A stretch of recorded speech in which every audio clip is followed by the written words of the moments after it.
കുട്ടികളെ, ആൺകുട്ടികളോട്, ഈമാനിന്റെ വെളിച്ചം തട്ടിയ മക്കളോട് പറയുന്നു, മക്കളെ, ആൺകുട്ടികളും പെൺകുട്ടികളും നെഞ്ചത്ത് കൈവച്ച് ചിന്തിക്കേണ്ട ഒരു യാഥാർത്ഥ്യമാണ്. പ്രേമിച്ചുകൊണ്ട് ഏതെങ്കിലും ഒരു പെൺകുട്ടിയെ കല്യാണം കഴിച്ച് വീട്ടിൽ കൊണ്ടുവരുന്ന ആൺമക്കളോട് മാത്രമല്ല, എന്റെ പ്രിയപ്പെട്ട കുട്ടികളെ, ഏതോ ഊരി ചുറ്റി നടക്കുന്ന ഒരു ചെക്കന് വേണ്ടിയിട്ട് മാതാപിതാക്കളെ വലിച്ചെറിഞ്ഞ പെൺമക്കളോട് പറയട്ടെ, മോളെ,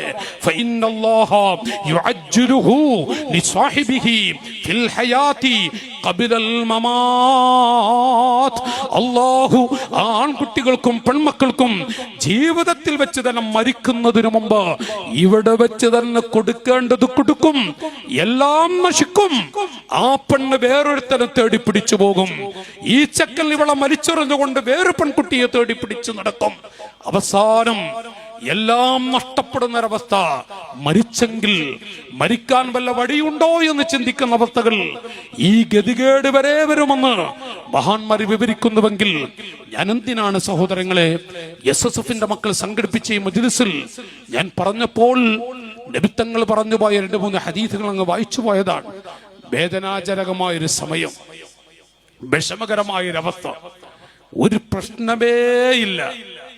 ഞാൻ പറയുന്നത്, അല്ലയോ സഹോദരങ്ങളെ, ആൺകുട്ടികളും പെൺമക്കളും നഊദു ബില്ലാഹ് വളരെ വിഷമകരമായ ഒരു ചുറ്റുപാടിൽ ഒരു പെൺകുട്ടി ഏതെങ്കിലും ഒന്ന് ചിരിച്ചുപോയൊരു ചെക്കനെ കാണുമ്പോഴേക്കും ചാടിപ്പോകുന്ന പെൺകുട്ടികൾ, നഊദു ബില്ലാഹ്.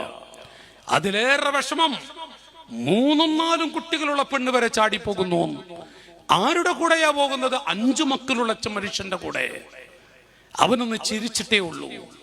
ഈമാനിന്റെ വെളിച്ചം കിട്ടിയ പെൺകുട്ടികളും ആൺകുട്ടികളും ചെയ്യുന്ന, അല്ലെങ്കിൽ ആണും പെണ്ണും ചെയ്യുന്ന ഒരവസ്ഥകൾ, നഊദു ബില്ലാഹ്. ഞാനിവിടെ എന്റെ പ്രിയപ്പെട്ടവരോട് പറഞ്ഞു വരുന്നത്, വന്നുപോയപ്പോൾ അല്പം പറഞ്ഞു പോയതാണ്, സാഹചര്യം ഓർത്തപ്പോൾ പറഞ്ഞു പോയതാണ്.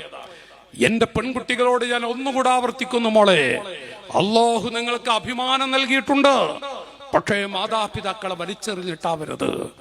മാതാപിതാക്കൾ തന്നെയാവണം നിങ്ങൾക്ക് പുതിയ പ്ലയെ തിരയേണ്ടത്, നിങ്ങൾക്ക് പുതിയ പ്ലയെ അന്വേഷിക്കേണ്ടത്, നിങ്ങൾക്ക് നല്ലൊരു ഇണയെ തേടിപ്പിടിക്കേണ്ടതും കണ്ടെത്തേണ്ടതും.